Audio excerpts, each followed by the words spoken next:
Hello. Hi, Okay. everyone. Hello. We Hello. Thanks for helping us out for this session, Michelle. That Of makes course. two Michelles. Yeah, I'll let you all take it away and I'll just pop I'm back going to towards the swing end. my chair around because I've turned into a silhouette. So I'm just going back where I came from, which, we'll be talking about where we came from in a minute. So we've decided, we had a little pre-meeting that we're basically going to form a yarning circle, which is it's a tradition around the areas we come from, in what's become known as Australia, an Indigenous tradition. And so earlier on, I was saying I felt a little bit uncomfortable being a host when actually I'm a guest in this country. I'm not Indigenous to the land I'm on here. Yeah, and just to acknowledge, I'm here on the country of the Wongal people of the Eora Nation, and I'm actually sitting in a little apartment just above what used to be Iron Cove Creek on the border of the suburbs of Croydon and Ashfield in Sydney, Australia. Yeah. So we're all going to introduce ourselves a bit. I seem to have started, and then we're going to have a yarn for a while. Yeah. So I'm Sheridan. I got invited along to this because my dear colleague and now friend Elle Marie introduced me to Steve. So I'm grateful for that opportunity, and it was lovely to be part of the audience for the Waikato colleagues, Maori and Pakaha, who started the telethon today. Yeah. So I seem to have gone very shy. Isn't that funny? I was just yarning with these friends before, very relaxed, but now I feel shy. And anyway, so I came here to, actually I came here originally on a boat from the UK. I was what was known as a 10-pound pom. Basically, my family and I were brought to Australia to keep it white. A whole lot of white working class British people who were given free passage. So that's how I arrived here. And I think quite a lot of my life from being a young adult onwards has been trying to undo the knot of that, of finding myself somewhere where, in the words of Glendra, who's here today, dear sis, I found a belonging place somewhere that my people colonized. so yeah, there's something very tender about being here today. So I'm really, my belonging place is usually on Darrigan Gundungurra country in the Blue Mountains. In fact, I normally live just across the way from Glendra. And so it was lovely when she showed me the bush behind her house when we were talking earlier. I don't like phrases like social distancing or social isolation, but I am somewhat physically distanced at the moment from the people I know and love. And I so far have found this telethon very connecting, particularly the stories of grandmothers. I'm wearing the brooch that belonged to my father's mother, one of several that she left me. And this dad, I found out quite recently, actually, is my adoptive dad, who met my mum and me when I was 9 months old. And I was just saying to my friends here in this yarning circle that there's something about kinship and who my mob is that I'm belatedly trying to discover in my late 60s. And that's an interesting journey, and it's one that seems to connect me to something that's very present today. Okay, that's probably enough about me because I know how fast this time goes. And yeah, so hello everyone.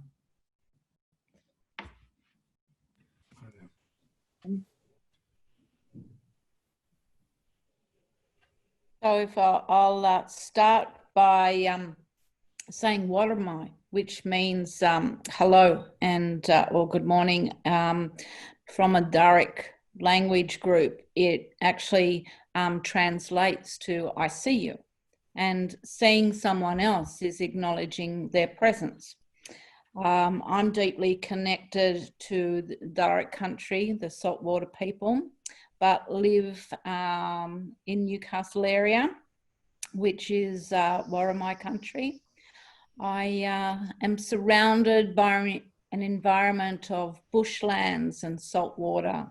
So I live in the world, I guess, the world of best places, having the sea so close as well as the bushlands. And it's a very beautiful area to live.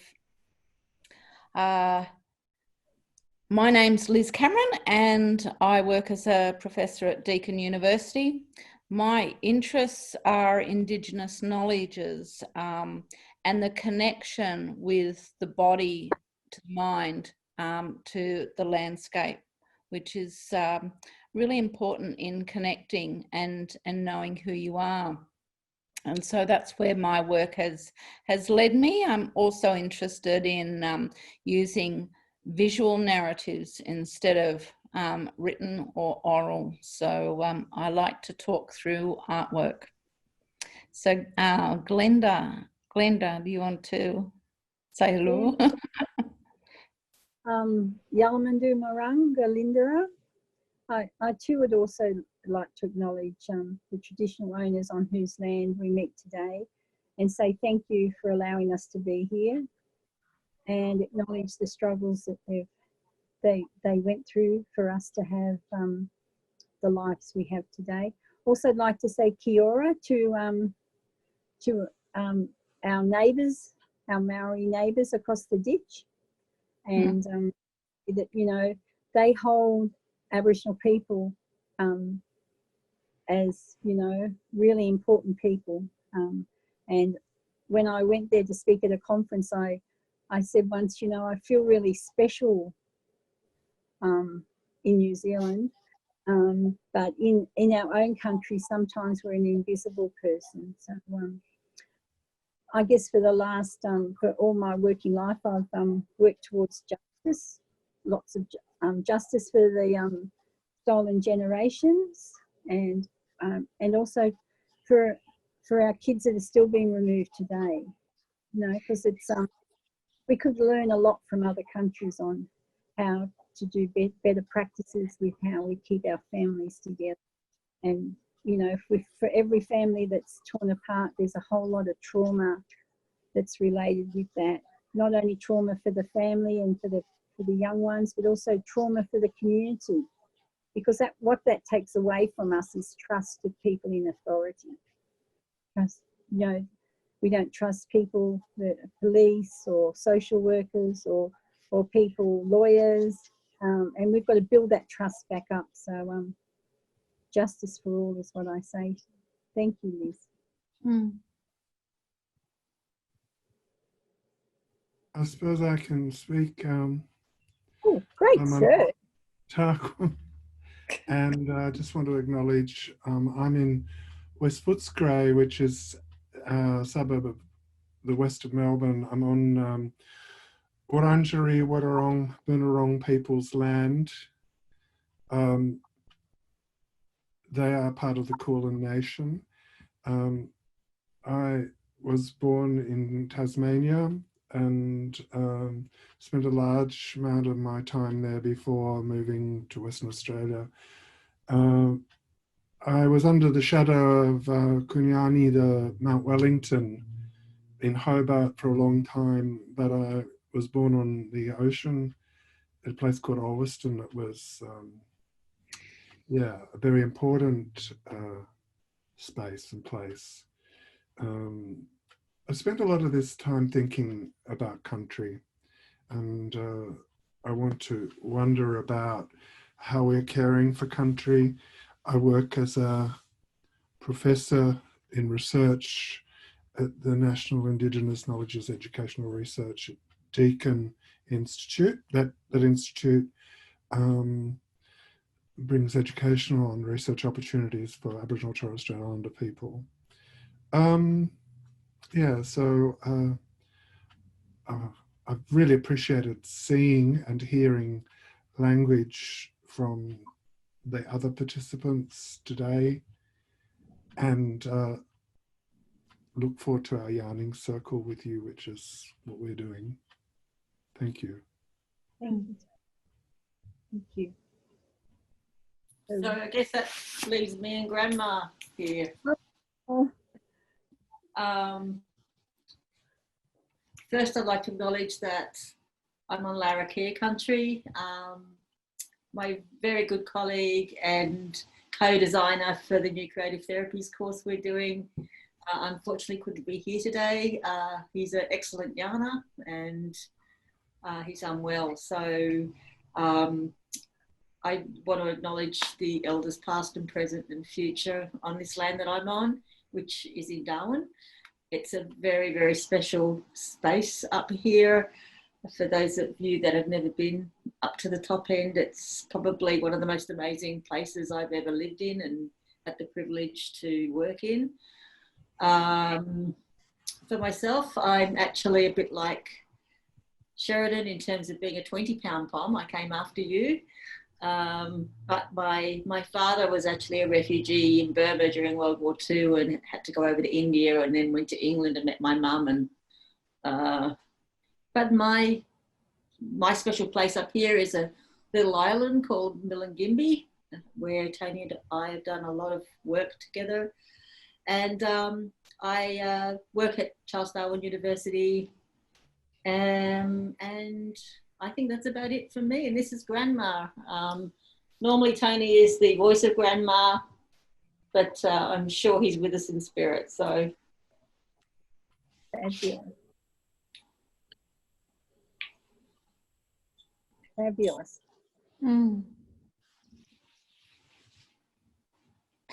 So I think we started to, when we were talking prior, our introductions as Australian people are very, very important. They first talk about, where we're from, where we're connected to and so forth. And then we lead on to who we are as an individual. So first of all, we look at very much the collective group and what that group in terms of country represent. And we were looking at the narratives of the term country and having discussions surrounding that. And we were looking at from very different lens, whether it's a black or white lens, whether it's our upbringing that have influenced us, our surroundings, all sorts of things. But the term country, to me, represents energy beings. And if we see ourselves as only a part of that system, we understand the importance of the environment as being of equal value. They also are beings of energy, and that can be the sea, can be a part of a river system, it can be a crocodile from a koala, it can be a rock formation. They're all of equal value. So I thought what we would start with is talking about, how we interpret the term country. And you need to understand from an Australian perspective, and particularly from an Aboriginal and Torres Strait Islander standpoint, that includes very diverse and unique ways of that sort of interpretation with over, for example, with over 350 different Aboriginal nations, all having their own creation stories, their own beliefs and cultural values. So I wonder if, Sheridan, we might just start with you and just look at, you know, what are your narratives surrounding the interpretation of country and your relationship with that? Yeah, it's changed over time, I guess, Liz. I guess my early memories of being on country in the areas around where I was born in London are about my granddad, who used to take me for walks, and I've got this memory of walking into a forest and emerging into a patch of they're little blue violet flowers called bluebells, and the bluebells in the early spring have a kind of almost spiritual, well, not almost spiritual, a spiritual quality of being like a mist of flowers. And so I guess my early memories of country are feeling as though I had inhaled a mist of violet blue. And I remember that when I first arrived in Australia and was onto the Mornington Peninsula, that it took me a long time to befriend the different colours and the different light. That there's something about that European light that had become, that was coursing in my blood. And I guess in a way, the country that I'd been brought to without invitation by the traditional owners was telling me something. Maybe, you know, like say, hey girl, what are you doing here? Your people didn't make a treaty, your people came and they brought disease. And yeah, so there's a very strange sense, you know, I came when I was 10, that the times I've been back to London, there's something in my body that feels like it's gone home, but then I start missing what's become home. So I think, you know, I'm in two hemispheres in a funny sort of way. Here where I am at the moment, I've been watching the sky get bluer day by day during the lockdown. I've been able to listen to the birds more than the cars. I've had a sense being here that, I don't know, maybe the Wongal elders might be smiling somewhere, you know, those who are living with us in different ways, you know, walking down and saying hello at the milk bar, or in more or some more esoteric thing I'm reaching for here, that, you know, that country is coming back to life. And I just have, therefore, this strange ambivalent relationship to the virus, which has created so much distress, and then these strange things that are blossoming that I wish we could learn from, and that there wasn't such a rush to get industry pumping pollution back into country, and that the sky would stay as blue, and that one could still see the stars in the city long after a vaccine is discovered. Yeah. And then also resonating when earlier Glendra told the story, because yeah, that's three places, isn't it? Here I am in the inner west of Sydney, or Wongal country. I'm usually on Durham country across the road from Glendra, and I came from London. But anyway, I too, when I go up Lapston Hill, I mean, last time I went home, Glendra, I cried as I went under the bridge on Lapston Hill. And when I come home next time, I'll cry as I go under the bridge on Lapston Hill, and come back to what you at the gathering for my birthday so beautifully described to us all as our belonging place and welcomed us in it.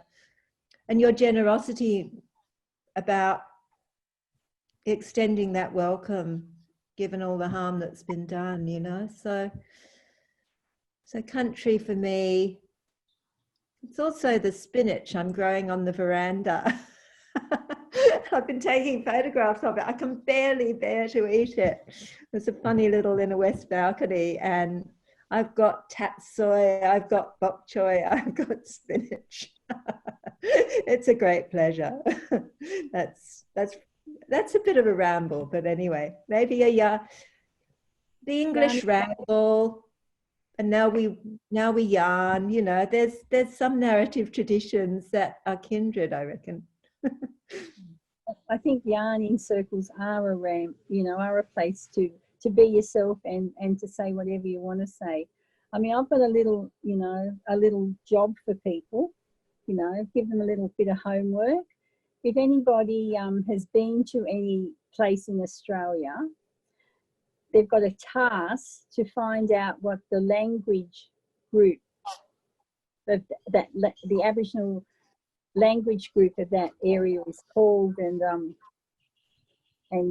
just a little quiz, because, you know, for us and what when somebody sent a little thing through and said thank you for people talking in language was taken off us, you know. Not only were, you know, land and children were stolen, but our language was taken off us. You know, it was against the law to speak your language. So for us to get our language back, it's a huge ordeal.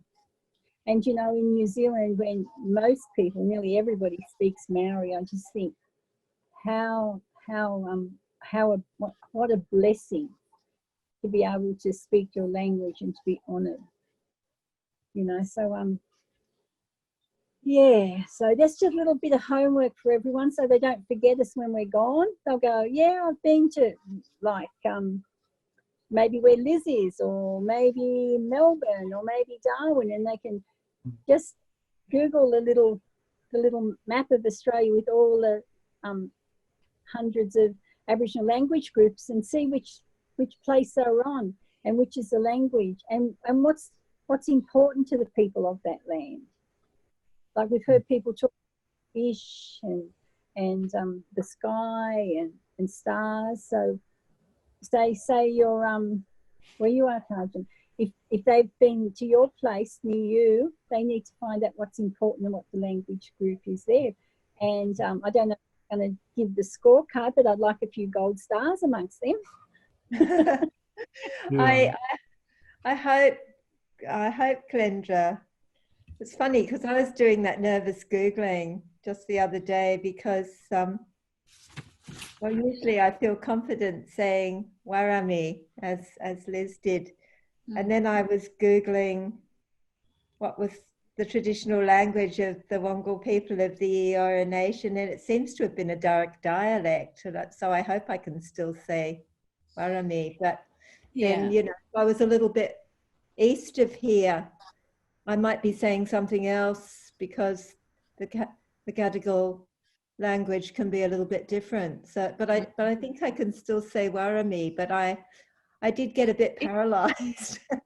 Well, you can, because it's Warami is a trade language, so that when trades would happen throughout Sydney area, and that includes northern, western, southern Sydney, it was actually a dialect used that was common with many sub-clan groups.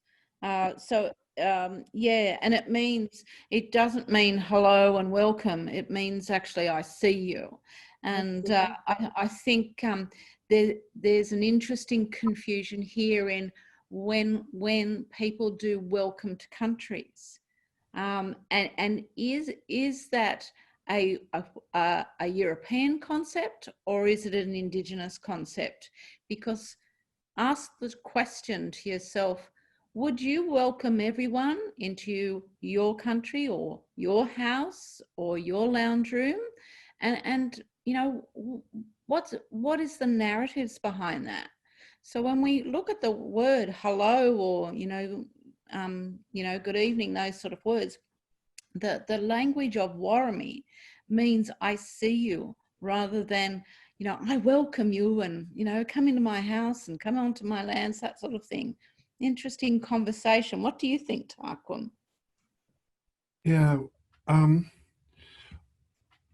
in the work that I've been very lucky to be exposed to, the deep listening, I know the word Dodiri is used, but there are many, many other languages in the Aboriginal Torres Strait Islander lexicon. But the deep listening is one of witnessing and sitting alongside and waiting, where, you know, the land itself tells us how we can belong here. And we seem to have forgotten that. And I really appreciated, Sheridan, hearing around the blueness. My teacher in England was a woman called Dorothy Heskett, and she said the greyness and the blueness are very different, and the quality of light here is very different. But one of the standout moments in India on television was how the pollution is lifted. And I thought, if I went to these places, I wouldn't see these things. The country is calling us back. And for the Aboriginal people that I work with and live alongside, this is a very important thing. You know, those women and men, through the multiplicity of Aboriginal and Torres Strait Islander groups, have wanted to keep the country healthy and strong and safe. And what coronavirus has done for me is put me into a place of retrospection. I've gone back to my childhood. I've gone back to my familial roots. And strangely, Mount Wellington, Kunyani, a friend of mine, is down there now. And I was reading a book and there were old illustrations of this mountain, and I sent them to her because we have the technology to do that. But the energy of the place is very different now. And so coming back to the personal question around what do I think, the economic benefits of country is just one. A colleague I was talking with on Friday talked about the country having virtues. And I was really taken by that. You know, the fish that Liz spoke about, the rivers, etc. The country's been very generous to us. And that generosity, it has been critiqued and questioned.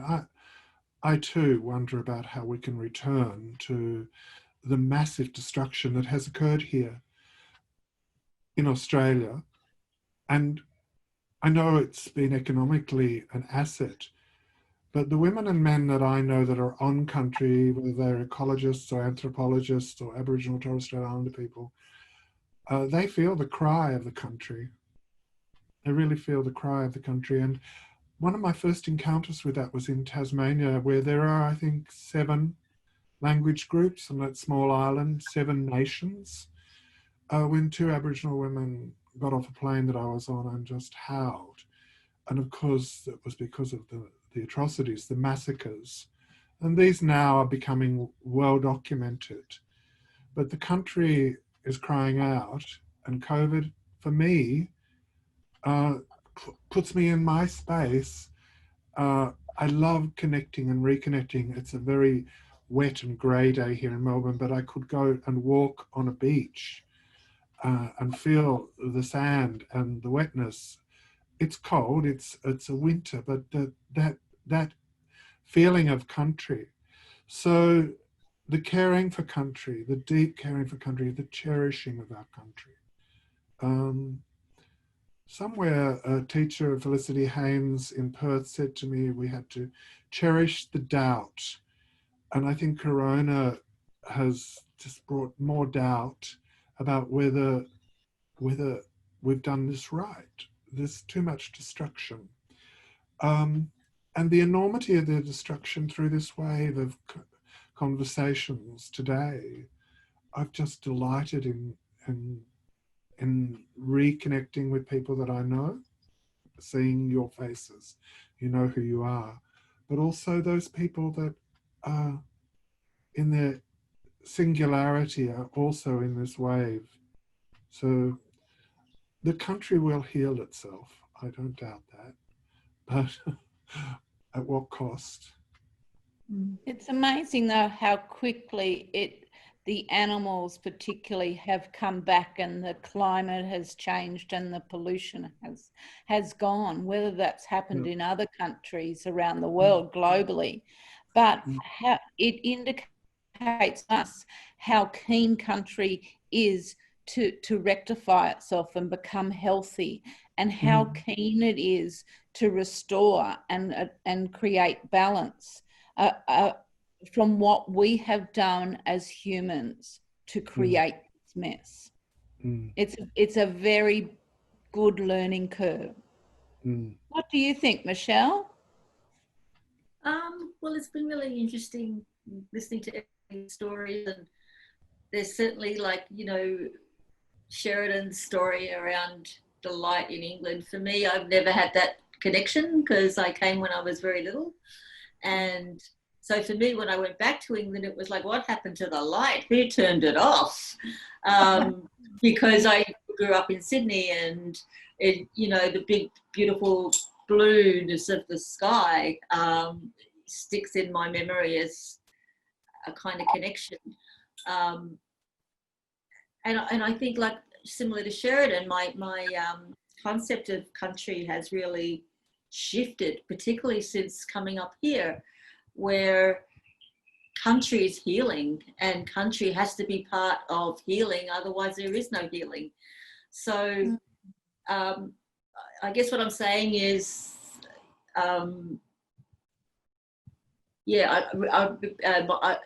my concepts has resonated with what you guys have been discussing here in this circle. And countries are also a learning space, a place where you connect, and it teaches.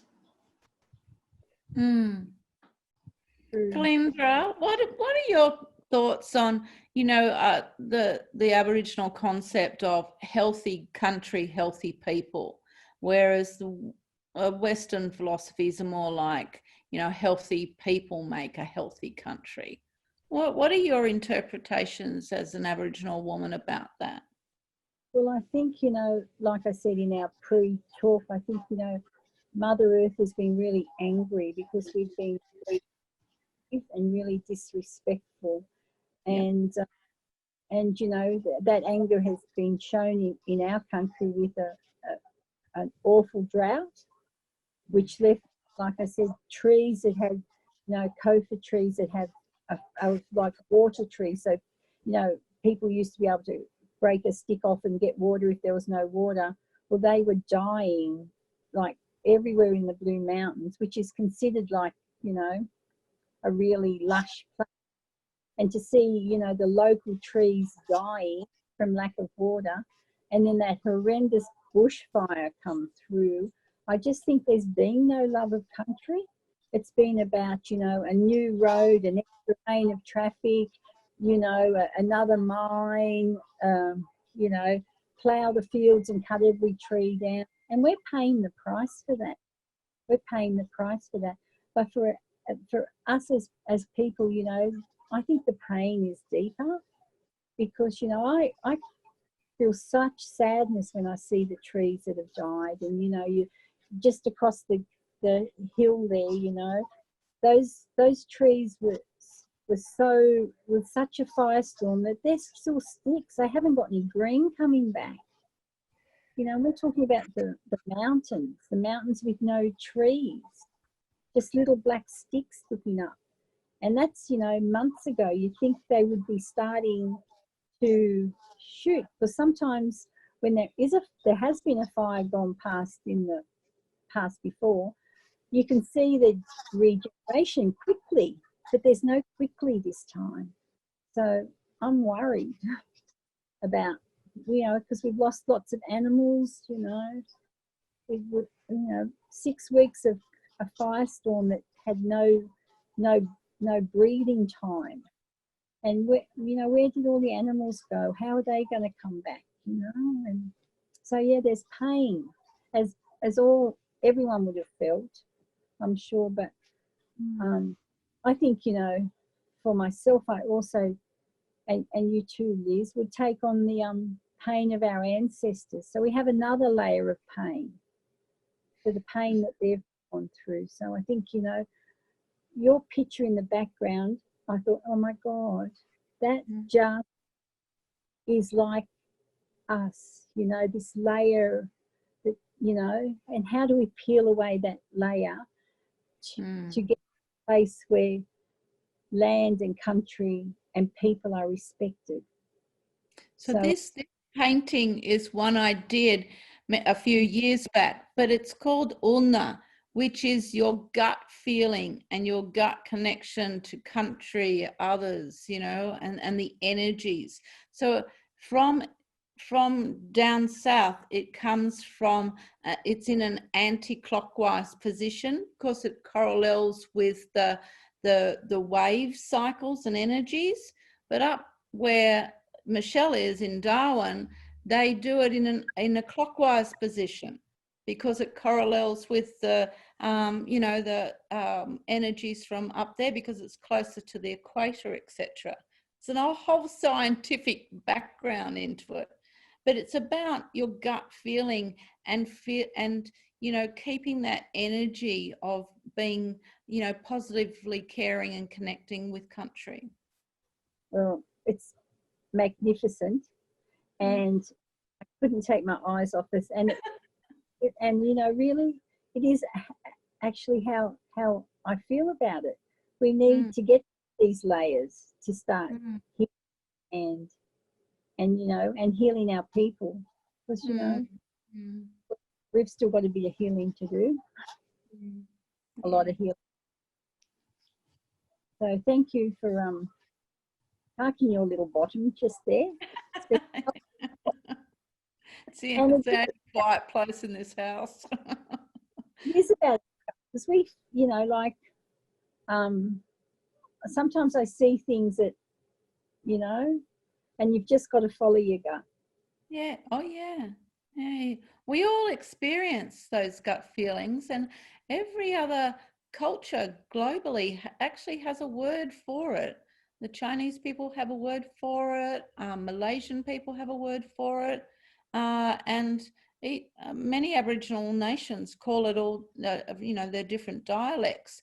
But it's something that has been lost because of modern technology.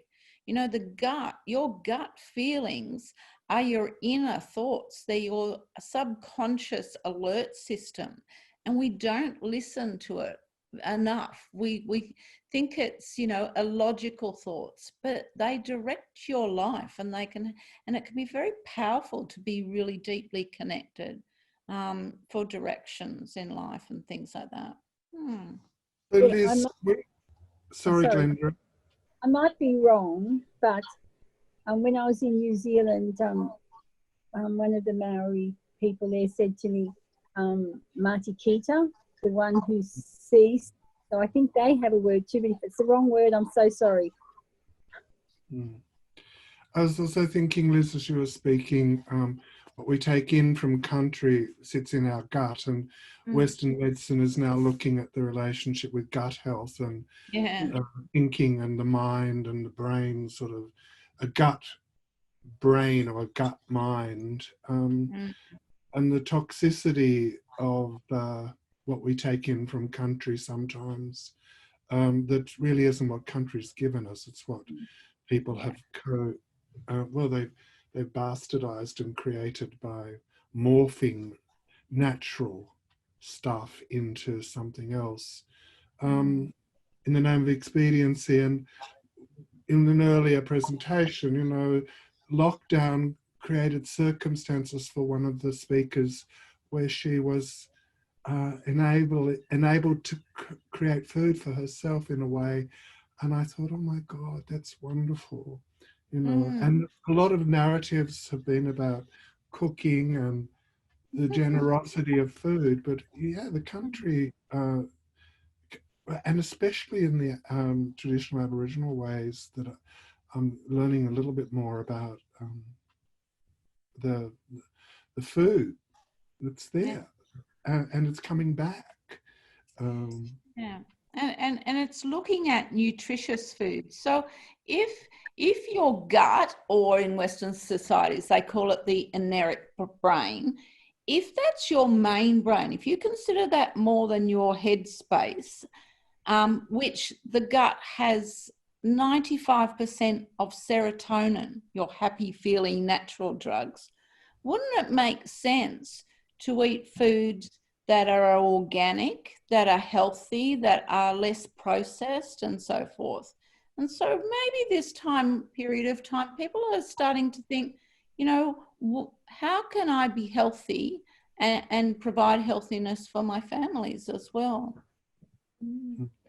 Hey, Michelle, I was thinking about watching the Vimeo, and if I know you got Grandma there with you, and I know you don't voice Grandma, but if she could whisper in your ear, I wonder what she might say about tucker for this occasion and tucker for lockdown.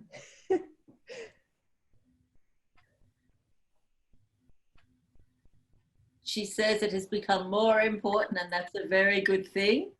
People on community have found it really difficult because they're not getting supplies, and normally there's only one shop, and quite often fresh food is very, very expensive, and it's become more expensive.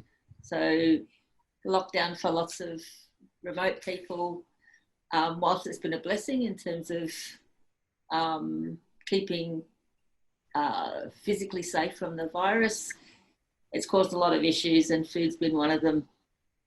But she says grow your own. Can you tell us a bit more about that, Michelle?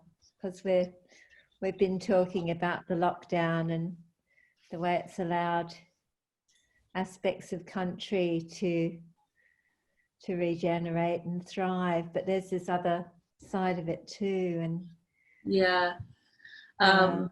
and I think also, you know, other social problems have come more to the fore as well, because people aren't able to leave community either. Some communities where, you know, they don't have chemists or the normal things you would expect, just in terms of shops.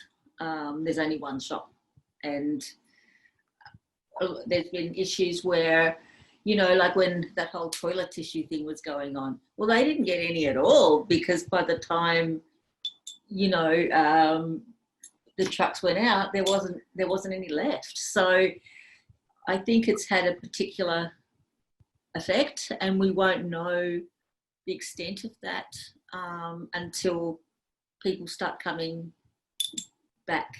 The borders are still up at the moment, but I think they're looking at within the NT remote borders coming down.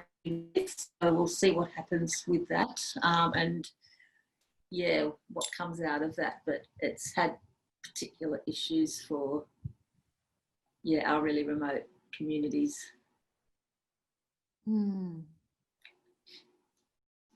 It's so true what you said, because I can remember when I went to Tiwi 7 years ago, one banana was $7.50.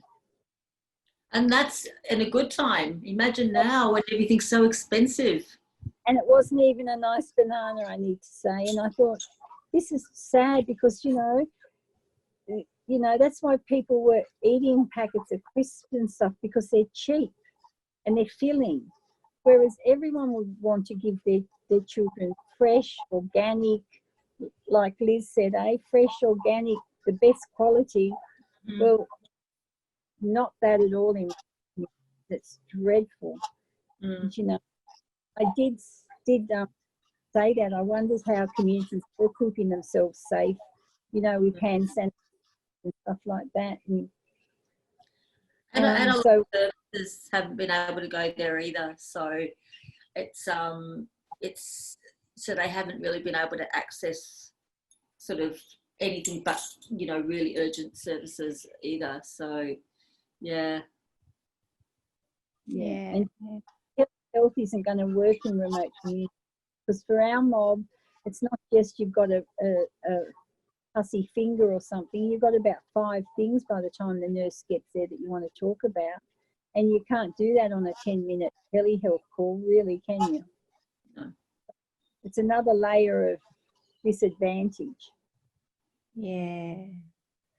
It's kind of like, I think there's sometimes a too smooth story emerging, you know, another lucky country story emerging about we don't have a high rate of infections or death compared to other places, and we're in this trans-Tasman bubble with our colleagues from across the ditch. But within that smooth story, there's all these crevices, these deep crevices, and the histories of colonization have carved them out in many ways. And it's that thing you were saying before about not getting seen, some of that not getting seen. So I wonder what it means to make that visible in this yarning circle, what we're talking about now. And it's interesting living up here, because you suddenly realise that a lot of those kinds of stories actually don't make it further than the NT. Quite often the NT doesn't make it further than the NT. So it's kind of in some ways fabulous that we're cut off from the rest of Australia for the COVID, but by the same token, I think there's always almost a cut off before COVID around sort of what happens up here. Yeah. Do you want to, speaking of making the NT visible, do you want to fill it out a little bit for that audience of people who might not know? Where it is, or? Yeah, where it is. I mean, I can scarcely, with 10 minutes to go, ask you to say what it is, because it's not even one thing, and it's... Well, it's the Northern Territory is right up the top of Australia. Our closest place is Indonesia. We're closer to Indonesia than we are to the rest of the capital cities in Australia, particularly Darwin. It's kind of seen as a bit of a backwater by the rest of Australia, I think, and but it's a very special place. And we've got the highest Aboriginal population in the whole of Australia, particularly those that live remotely. So there's a lot of communities that still have language and that still very, very strong in their culture and language. Yeah, it's true. I'm also thinking, like, the theme that I've heard speaking through the yarning is this is an opportunity to tell some truths that we might have not been telling, because we were in the lens of the economy or, I don't know, products. And this is a very processual time as opposed to a product. You've got more time to process stuff. But I've written here, time for truths, time to tell more truths, and to recognize when you're in denial, and to hear the truth from others. Yeah, I think too that what I'm hearing in that truth telling too is that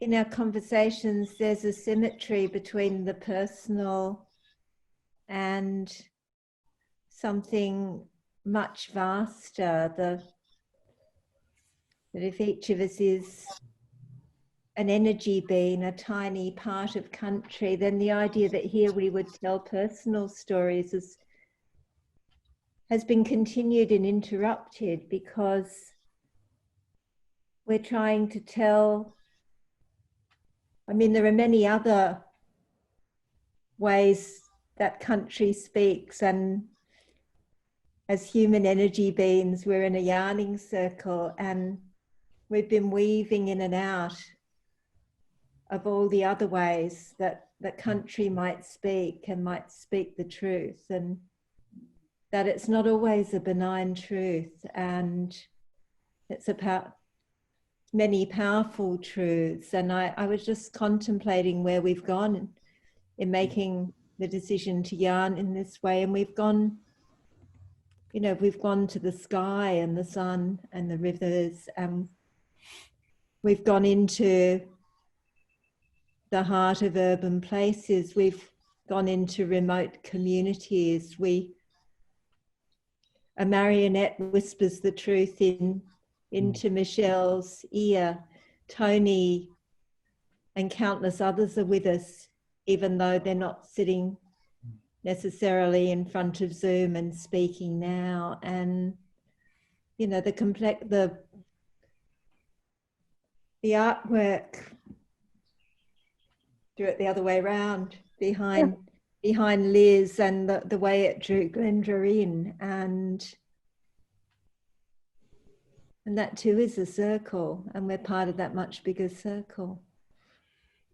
So I know, Liz, and we're coming probably to the end, but there is a research method where country is perceived as an entity, and that's what I'm hearing. Yes. We're all entities, but country is an entity. I think it was called Barawak or something like that. I've read about it. But does that bring us back to the Aboriginal? Yeah. And I think that if we were to look at the environment as an entity, we would start to look at it very differently. We would start to look at it as a relationship. We would start to feel it as an obligation to care for. We would start to see it as a responsibility to make sure that as human beings and having this extra intelligence, you would think that we are responsible for maintaining its health. And, you know, I think we have to think about and reflect about ourselves in situations where there's greed overrides the importance and responsibility or obligation to look after country. And greed might be in many forms. It might be personal. It might be over, you know, like money, finances. It might be over a range of things. But, you know, we have to start looking at our future under, you know, through the oldest culture in this world, because for thousands and thousands of years, Aboriginal people have cared for these lands, and it's only in the last couple of 100 years that we've seen this devastation. And it's about, you know, how we perceive and view and our attitudes towards either having a relationship with our environment, with all of those qualities and quantities, or otherwise continue on the journey that many people are continuing to make, which will lead to self-destruction. Very true. True.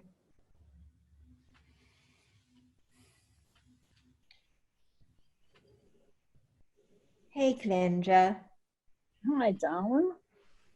I reckon they'll wrap us up soon, and I reckon I just want to ask you, what's going on in your gut at the moment? My lots is going around. What I was thinking is this is a platform to the world for Australia to have. Because, you know, there'd be lots of people who would be in this collective that didn't know some of the stuff that we talked about today. They might have thought they did, but, you know, they've pretty much heard it from a personal perspective. And what that does is open people's minds, and then they become more inquisitive, and I think it's going to be profound. I've got some idea that good stuff is going to come out of this, and you know, Mother Earth will be happy, and you know, she'll be saying, "Oh, thank you to the art therapist of the world." Wow.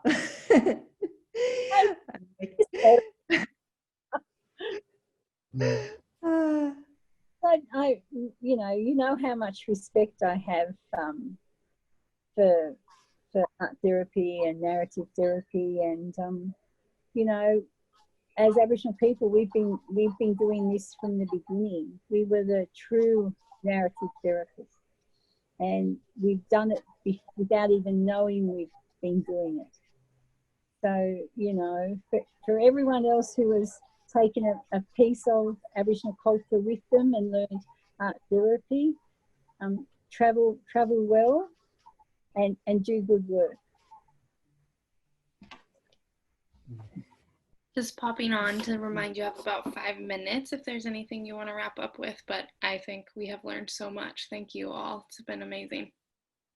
Thank you. Thank you, Michelle. Thank you. Thank you. Thank you, everyone. Yeah. I think sometimes ending it with a few moments of silence to reflect is probably a good thing to do. And maybe just reflecting on how each individual could contribute to making a difference. Let's do that. Yeah. Yammer.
Lots of appreciation in the chat for you all. So thank you all so much for inviting us to your learning circle and sharing in the truth telling.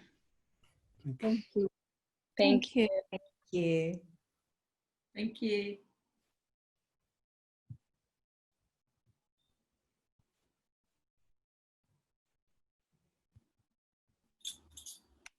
Bless you all around the world. Bye. Bye.